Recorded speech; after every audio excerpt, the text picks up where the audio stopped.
Hello दोस्तों, foundation academy YouTube channel में आपका स्वागत है। आज एक और खबर निकल के आ रहा है बीएड से संबंधित। जो भी छात्र बीएड करना चाहते हैं उनसे संबंधित है, वो एक बार ज़रूर अवश्य देखें। बीएड प्रवेश परीक्षा में होंगे 120 प्रश्न, यानी कि यहाँ बताया जा रहा है कि परीक्षा का पैटर्न फिर से वही पहले जैसा था वैसा ही रहेगा। 120 अंकों का प्रश्न पत्र होगा। देखते हैं क्या इसमें 2 घंटा का होगा। 2 घंटा की परीक्षा होगी। हर प्रश्न 1 अंक का होगा। नो नेगेटिव मार्किंग उसमें होता है। इस एग्ज़ाम में चॉइस के आधार पर मेरिट लिस्ट की जानकारी जारी की जाएगी, यानी कि जैसे रिजल्ट आ जाएगा उसके बाद आप अपना कॉलेज लिस्ट चॉइस कीजिएगा, 2, 4, 10, 20 उसमें से ही आपको मेरिट लिस्ट दिया जाएगा। आपके अंक के आधार पर कॉलेज अलॉट कर दिया जाएगा। तो चलिए आइए देख लेते हैं हम लोग कहाँ है, क्या क्या इसमें है। सीटीई बीएड प्रवेश परीक्षा में 120 अंकों का प्रश्न पूछे जाएंगे। 2 घंटे की परीक्षा होगी। हर प्रश्न 1 अंक का होगा। निगेटिव मार्किंग नहीं है। सामान्य वर्ग के लिए क्वालिफाइंग मार्क्स 35% है और आरक्षित वर्ग के लिए 30% है। आरक्षित वर्ग के लिए कितना होगा? 30% होगा। इसके बाद आरक्षण व मेरिट के आधार पर छात्रों द्वारा दिए गए चॉइस के आधार पर मेरिट लिस्ट जारी की जाएगी। उसी के अनुसार नामांकन होगा, यानी कि जो आप चॉइस दीजिएगा कि हाँ हमको कौन कौन सा कॉलेज में एडमिशन लेना है, उसी के आधार पर आपका मेरिट लिस्ट जारी होगा। शिक्षा शास्त्री के लिए इंग्लिश की जगह जो आपको संस्कृत के लिए आवेदन करना होगा, अंग्रेजी या संस्कृत से 15 अगर आप शिक्षा शास्त्री करने चाहते हैं तो उसके लिए आपको संस्कृत चुनना होगा।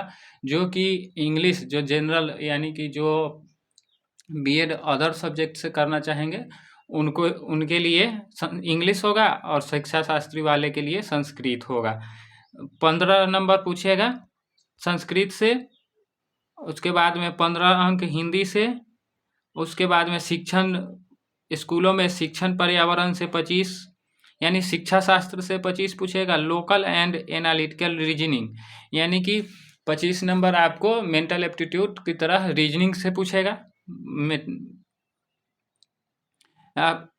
पूछे जाएंगे। राजभवन ने एक बार फिर से ललित नारायण मिथिला, फिर इस बार भी ललित नारायण मिथिला को ही बीएड प्रवेश परीक्षा कराने की जिम्मेवारी सौंप दिया है। पिछले दिनों बीएड नामांकन समिति की बैठक हुई थी। बैठक कुलपति की अध्यक्षता में हुई। इसमें नामांकन प्रक्रिया के संभावित तिथियों पर विचार विमर्श किया गया, यानी कि जल्द ही नामांकन की प्रक्रिया, फॉर्म भरने का डेट, एग्ज़ाम डेट कब तक भराएगा, कितना फी का तो इसमें चर्चा किया हुआ है। कुलपति प्रोफेसर एसपी सिंह ने बताया कि सत्र को नियमित करने के लिए नामांकन की प्रक्रिया जल्द शुरू की जाएगी, यानी कि जल्द हो सकता है इसी माह में फॉर्म भरने का डेट भी आ जाए। 20 जून तक पूरी प्रक्रिया पूरी कर ली जाएगी नामांकन की प्रक्रिया। देखिए 20 जून तक टारगेट है, अब जब तक हो जाए अच्छा ही रहेगा, जितना जल्द हो जाएगा अच्छा रहेगा।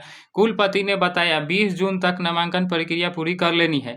1 जुलाई से नया सत्र शुरू होगा, यानी कि बीएड का जो सत्र शुरू होता है 1 जुलाई से स्टार्ट हो जाता है। बीएड नामांकन प्रक्रिया के लिए जल्द ही एजेंसी का चयन किया जाएगा। एजेंसी यानी कि कौन एजेंसी इसका एग्ज़ाम कंडक्ट कराएगा।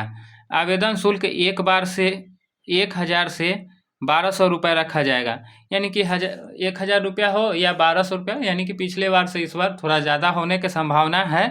राशि ऑनलाइन जमा की जाएगी, यानी कि फ़ी जो पेमेंट होगा ऑनलाइन किया जाएगा। सभी विश्वविद्यालयों से उनके अंतर्गत आने वाले कॉलेजों की सूची मांगी गई है, यानी कि विश्वविद्यालय यूनिवर्सिटी के से मांगा गया है कि आपके यूनिवर्सिटी में प्रत्येक यूनिवर्सिटी में कितना कॉलेज है, वह लिस्ट और कितना सीट है वह ललित नारायण मिथिला यूनिवर्सिटी को दिया जाएगा।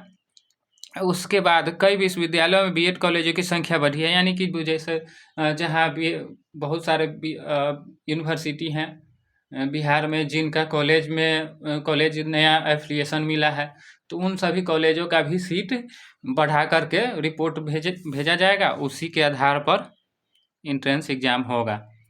थैंक यू, धन्यवाद।